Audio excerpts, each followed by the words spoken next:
I'm Carol Butler. Welcome to the Carol Butler Show. And I've got three main topics that I promised I'd be addressing today. And the first will be for analog photographers. Couldn't have Katherine Gillis here with me, so I have the next best thing, her very short audio. And secondly, why I haven't been doing my show consistently.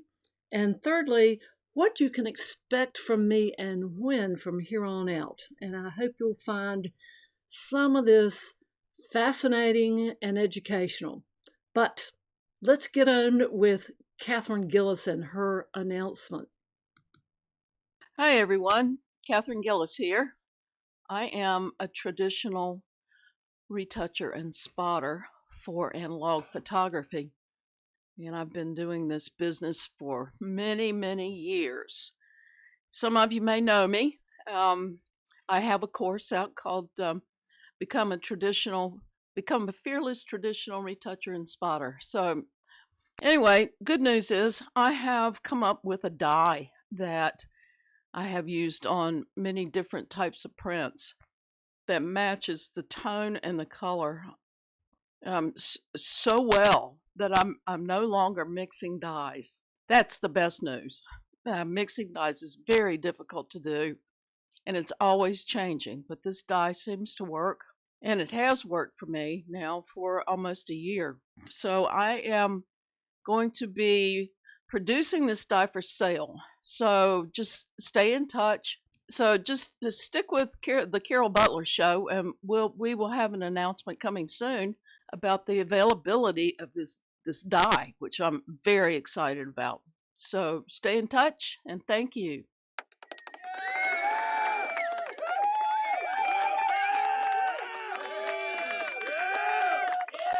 All right, and if you want to know the address of the school, it's Carol really King Butler Academy.thinkific.com. And I hope you like the splash of color I've added.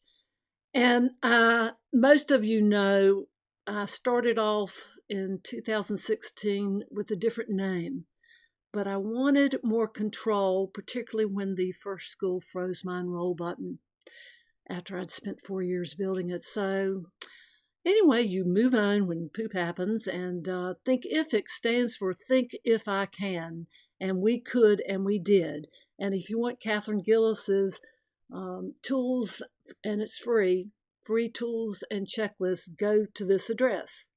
And we get back to me. And the second reason, topic that I'm covering is why haven't you been doing your show consistently? And I said, 2020 was pretty bad for a lot of us. I didn't have a doctor. I hadn't slept for, I think it was going on 14 months in December when I started having vertigo attacks. I lost one of my beautiful animals. And if you know me, you know I lived with them for many, many years. And not having a doctor to address the 2-3 hours of sleep I was getting, I could not think straight. And I'd been perfecting this platform by myself for 4 years, initially to promote Become a Fearless Traditional Retoucher and Spotter for analog photographers. But I saw how it could evolve into interviews. And I kept thinking when my left ear would go deaf that, really, gosh, this allergy is killing me. I took something similar to Sudafed. It was only after I learned every time this left ear would go really totally deaf that I'd have a vertigo attack. If you don't know what vertigo is, it's when the whole world is spinning around you and your head's going the other way, which means there's no way you can stand up. It means no way you can drive. And after 7 days of you're so nauseous, I didn't eat. I had a vet appointment. I was taking motion sickness meds, and I had to get Katherine off of work to drive me and the dog to the vet. When we got there, I had the worst vertigo attack I'd ever had. I was so sick I couldn't, and here we are in my little Kia Soul and this gigantic 106-pound dog and me laying and I couldn't move. So I'm only 2 miles from the hospital I went to, but we had to call an ambulance. And Catherine, the dog, of course, she couldn't go in. It's COVID central in December. And I was dry heaving because that's what vertigo does. And I was dehydrated because for 7 days, I just couldn't eat and I couldn't drink. And that's what led to vertigo, basically. So they gave me some fluids, put me in a wheelchair, slumped over in a barf bag for 8 hours at Grand Central Station at this particular hospital. And I couldn't. It took me probably an hour and a half to get someone to back up the wheelchair to the bathroom. And then, because I'm having a vertigo attack, I had to bump into the walls to get to the toilet. And then they forgot me. And I couldn't go forward, so I backed the wheelchair up. Oh, it was just a lovely experience. Anyway, 8 hours later, I see a doctor. And this is the shorter of this story. I think you need to see ENT, an ear, nose, throat doctor, Carol, because this isn't normal. The mechanics of your brain are fine. They did a CAT scan, purr over that, and there's nothing wrong that we can see in your ears, but you need to see one. This could be very serious. So I'd always been my not hearing well. I'd been blaming it on allergies. I even got something similar to Sudafed, and it was the debilitating thing I think I've ever had happen in my life, because I had no control over it, except I learned to don't eat salt, avoid it at all costs, and drink water. And Catherine went with me to the first one. This is the end of December when this happened. I went to see an ENT. They tested my hearing. I didn't understand how bad it was until I saw the ENT, the doctor, and he said, "You've got significant hearing loss, and if you're having vertigo, you just don't look like a Meniere's person, and you're too young." I know a lot of y'all think I'm really, really old, but I'm about 20 years younger than I'm supposed to for having hearing age-related loss. So it wasn't my allergies. And I chose a better plan, and I won't tell you why, but it had an ENT in it. And I went and saw a new one. And I want to show you who it is, because I'm going to tell you what he did that was so different than my first experience. This is John Davis, and he's in my plan. He tested me in a sound booth. If y'all don't know how this goes when you have an audio hearing test. And when I came out, he said, "Carol, I'm going to play what normal people hear." And Catherine was sitting there. And then I'm going to show you how you hear men and how you hear women. And he showed me graphically, and then he played and how children sounded. And he said, I guess I was just so taken by surprise that I really decided I could have brain trauma. He said, "You have no mechanical injuries inside your ears. You've been told by a CAT scan there's nothing wrong there, but you have had some brain trauma from your falls. Oh, Lord, 22 years, you take care of 1,000,000 animals." Or stand up, thinking you're out from under the wildlife stand, and you stand straight up. Or you tangle your feet in an electric blower cord and throw yourself hard. Your head hits the back of a driveway. And then, of course, there was the time, there's so many of them, it's amazing I'm still alive, that in the middle of the night, I thought a cat was crying. Well, what else would I be thinking? And I'm going down our diagonal steps, and I saw a black cat on the step. And if I'd finished the step I was already into, I would have killed the cat. So I leapt over the cat as best I could, hit the wall, fell all the way down the steps. Thank goodness Catherine's an EMT, and I'm laying there knowing the world is going around and I've hurt my head. She said, "Carol, we need to go to an ER." And I said, "Just assess me and see if I've broken my neck. Because if I haven't broken my neck," I have this thing about emergency rooms. We need them. I don't like them. And I probably have had several incidents Other than those, my neck was not broken. Probably should have gone to the ER, but I'm tired of going there. $5,000 later, take aspirin and see your doctor. I'm just really, for the most part. So my next visit was going to be seeing John and getting hearing aids because, and Catherine just put her hand over her face like this. She said, Carol, I had no idea, because I can't imagine how aggravating it was for her for me to always be saying, what did you say? And then she never complained how loud the TV was. I had it up to, I'll say 35. And and she said, Carol, this is the softest you've talked since I got the hearing aids. And I remember tears welled up in my eyes the night before I went. I know you can't, and I wouldn't want you to see what I wrote. I got a pad out and just started writing out of the frustration, the surprise of losing my hearing, what that might mean in my life. And I just went on and on and on because I didn't know. Hearing aids do have a bad rap. For years, all they've ever done is just magnify the sound. Well, they don't do that anymore. They're very high tech. And they can be programmed just for you. Now, unlike glasses, where you can, if you've got a vision problem, and I have had, I've been nearsighted, now I'm farsighted, and I had cataracts. I mean, it's just cat. Get it? Cataracts, cat one.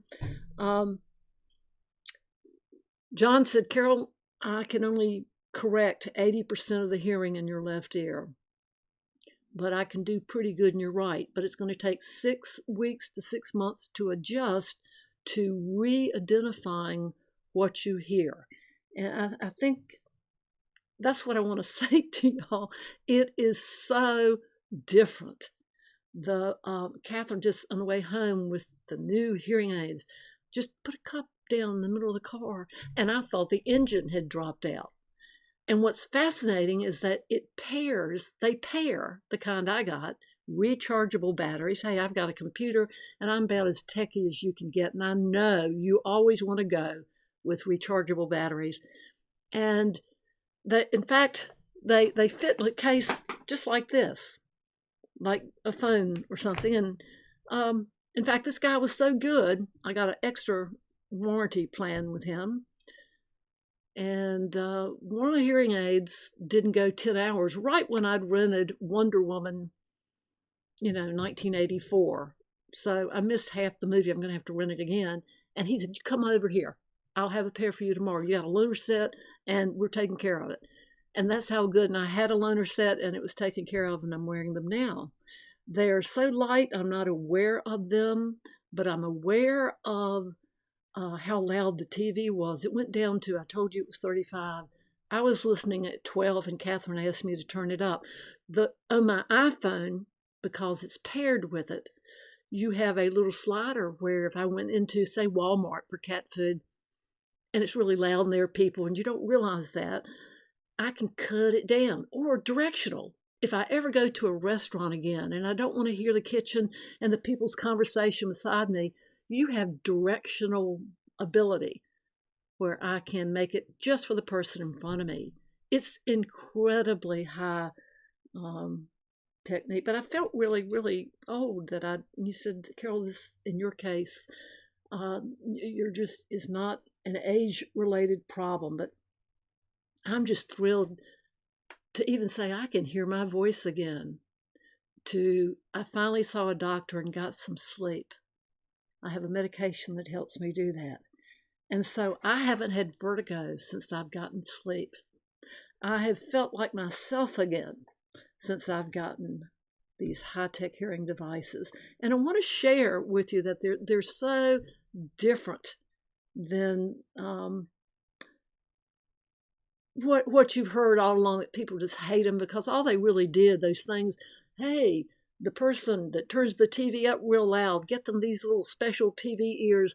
All it does is just magnify sound. But these are like designer, and I do have top of the line, and no, I couldn't afford them. They're very expensive.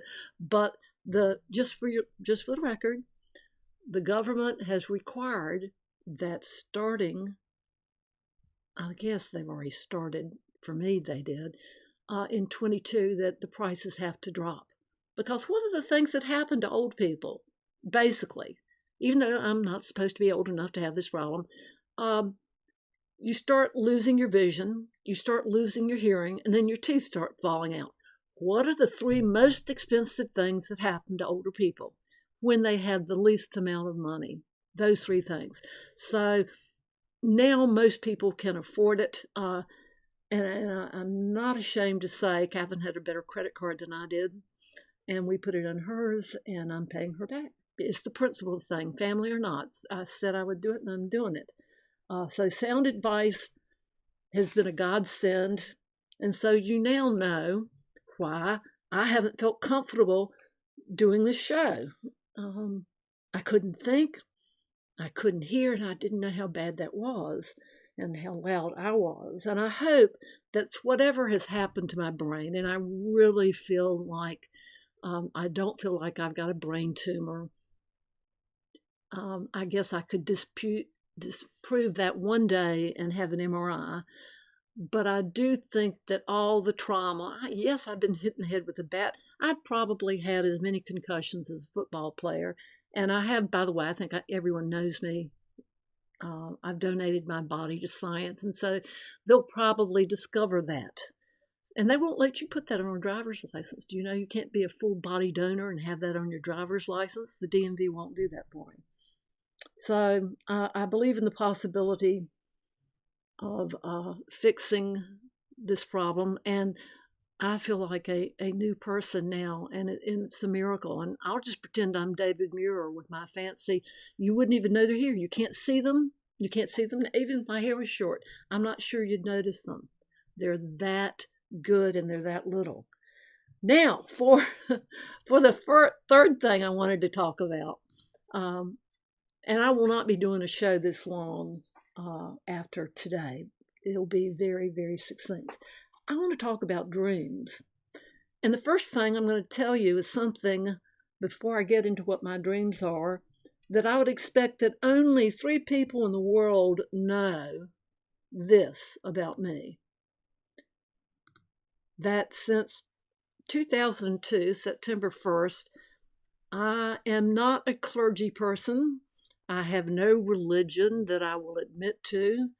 I studied it for probably 40 years, but I was more into understanding consciousness and who we were as divine creatures, because I know we're spiritual beings having a human experience. So I did this not to have a congregation. I did this so that I could do animal blessings. And I'm not going to be marrying anybody. I'm not recruiting anybody.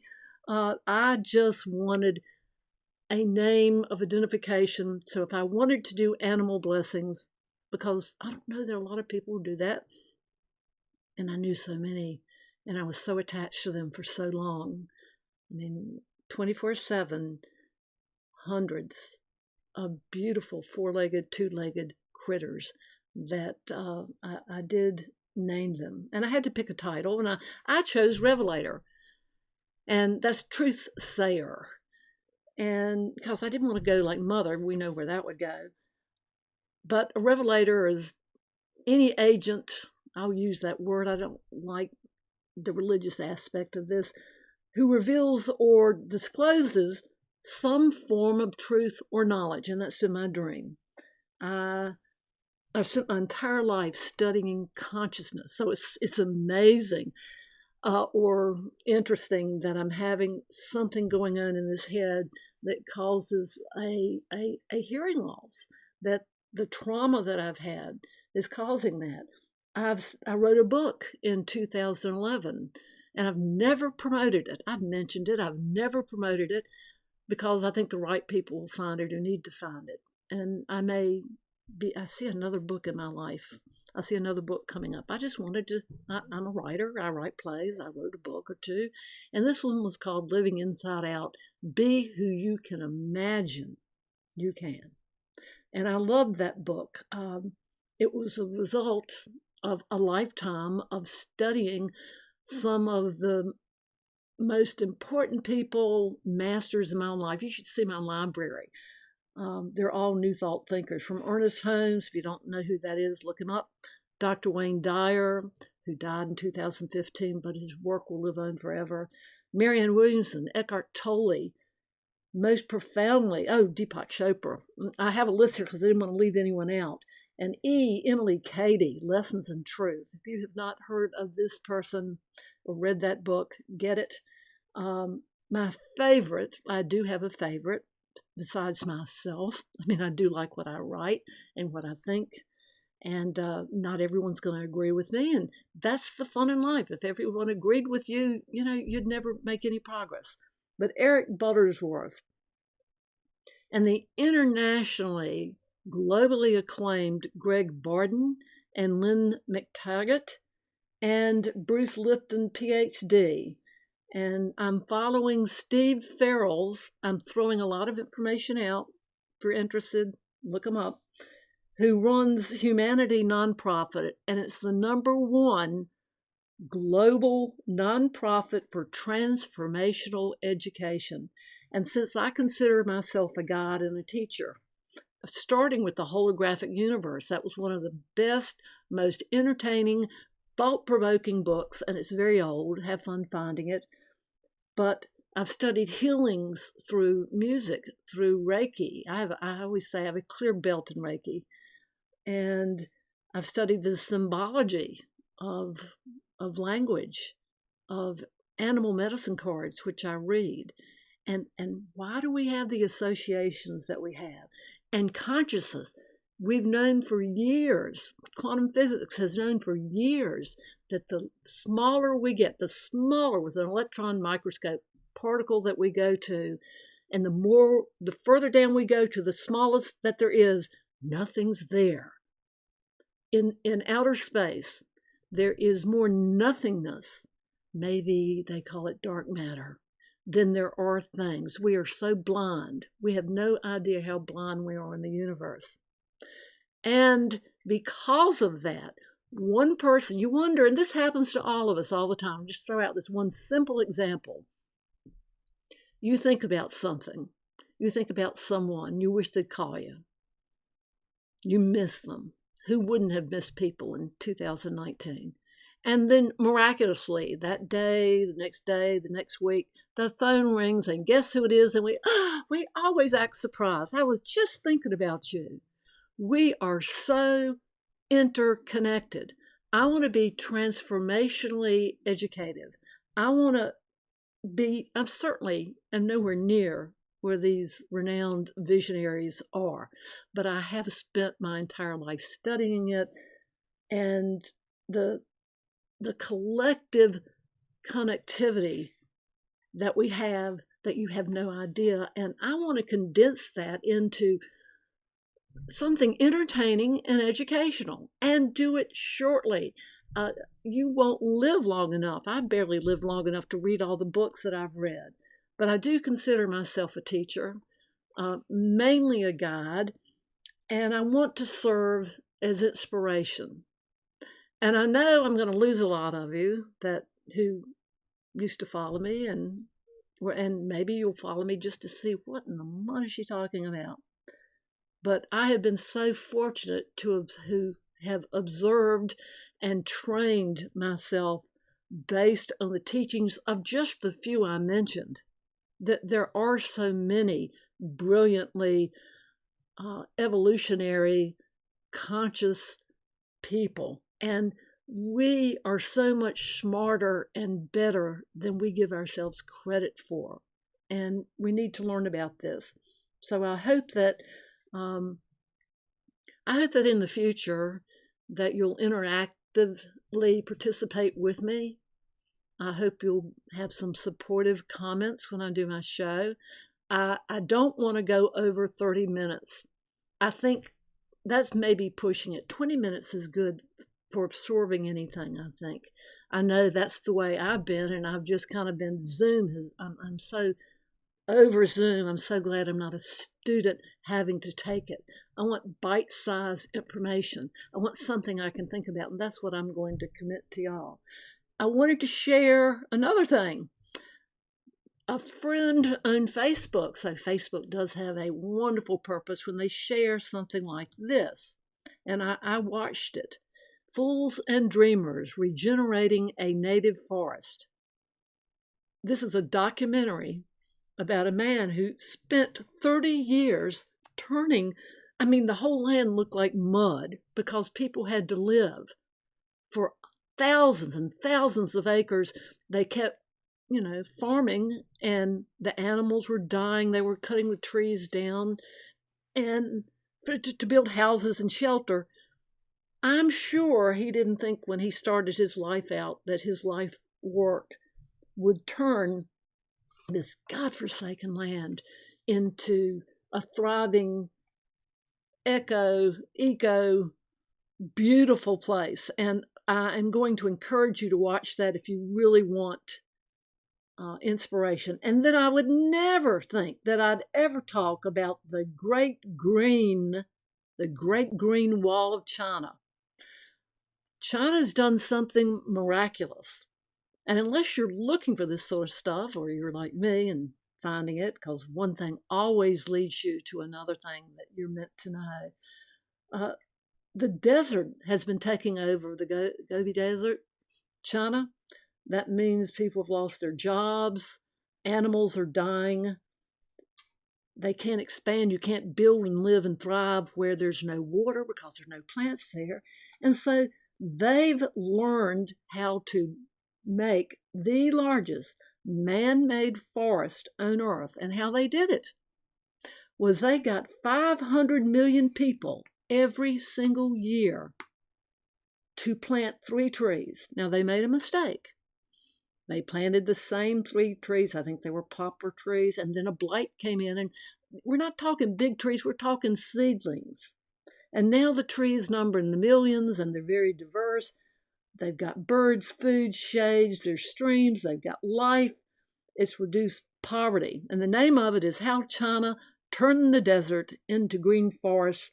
It's only 8 minutes and 55 seconds. Google it. And I'm going to let this flash while I say one more thing. There's an ancient Chinese proverb that says, the best time to plant a tree was 20 years ago. The second best time is now.